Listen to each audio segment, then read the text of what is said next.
If you're a gas-powered car owner, chances are you're familiar with well-known gas station brands like Chevron, Esso, Ultramar, and Pioneer. You might even have stepped into the popular convenience store on the run during your visits. What you might not be aware of is that all these names belong to an industry leader called Parkland Corporation.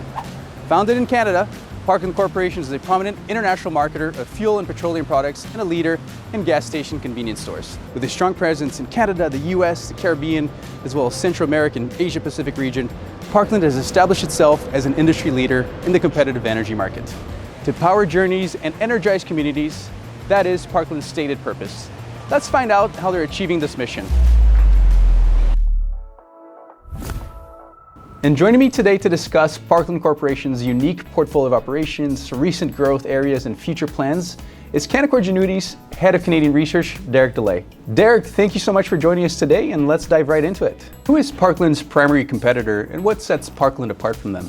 One of the key differentiating factors for Parkland versus other fuel distribution companies is the vertically integrated nature of their assets. It's pretty rare to find another company of scale that has retail outlets but actually owns a refinery, or has retail outlets but owns a transportation network and fuel storage terminal network to the same scale as Parkland. When they do acquisitions, they tend to generate meaningful synergies over the next 3 years from those acquisitions. The big competitor that everyone tends to reference is Couche-Tard, and Couche-Tard is a gigantic global player and frankly one of the best companies in Canada that we've come across in the 15 years that I've been an analyst.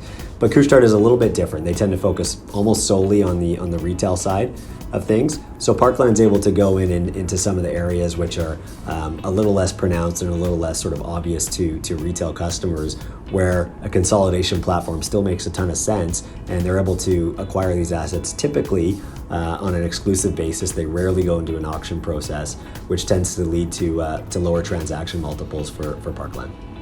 Parkland has completed several significant acquisitions in the past decade. Which acquisition has really influenced investors' opinions? I think the key acquisition for them was the acquisition of Chevron, which came with a number of really high quality sites, predominantly located in Western Canada, but more importantly, allowed them to acquire that Burnaby refinery, which has been an absolute home run for the company. That market that Burnaby refinery services, namely the Greater Vancouver Regional District, is probably the most short market in the world as it relates to fuel distribution. So having that asset is highly strategic. And effectively what a refinery provides to Parkland is vertical integration and the ability to service wholesale customers, not necessarily just their own retail stores. So when you think about the Burnaby refinery, about 80-85% of the output from that refinery goes back into Parkland's existing network.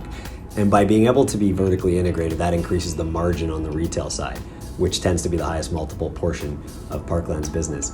But the key thing that the Burnaby refinery does for Parkland is it gives them visibility, clarity, and certainty of supply, particularly again in that region in British Columbia, where it's a short market. Supply can be very volatile. If you have a refinery shut down, as an example, in Washington State, that can really impact the supply levels within Vancouver. By controlling that refinery, Parkland is effectively guaranteed to have a supply network and a supply contract that's always there. And as many countries make an effort to move towards greener transportation, how is Parkland performing when it comes to providing sustainable fuel and energy solutions? Yeah, we think Parkland, is at the forefront in terms of the energy transition, or the EV, electric vehicle transition. Within the Burnaby refinery, Parkland, about 20% of their output is now biofuels, which is something that's very environmentally friendly and an area where Parkland is looking to increase and grow their exposure. In fact, they've got capital expenditure programs that are built to increase that biofuel or renewable gas production out of that refinery.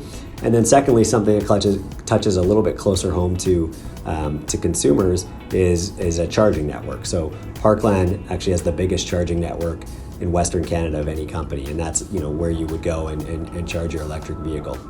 The landscape for fuel for both businesses and consumers is evolving quickly. But to stay up to date, you can read frequent reports published by industry experts like Dley, or by visiting the Canaccord Genuity website. To speak to us directly, you can call us at 604-643-0101.